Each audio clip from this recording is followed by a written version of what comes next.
Hey everyone, welcome back. If your Truest mobile app keeps freezing, here's how to get it working smoothly. First of all, swipe up from the bottom of your screen, look for the Truest app, swipe it away. Then you're going to go ahead and check for app updates. Open your app store, then search for the Truest mobile app, and then make sure to update it. Sometimes error like freezing happens because you are using the outdated version of the app. Updating it ensures you have all the latest files and bug fixes, so make sure to update it to the latest version.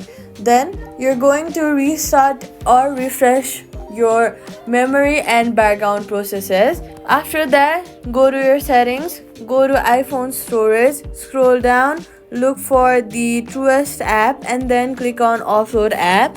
Offloading your app will free up storage used by the app, but it keeps documents and data. Reinstalling the app will paste back your data if the app is still available for download. Next, you are going to uninstall your app if the freezing persists.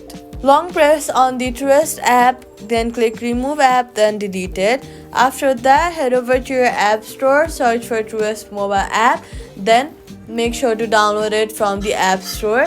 After that, following these steps usually resolve freezing and makes the app responsive again. So that's it. Subscribe for more quick fixes.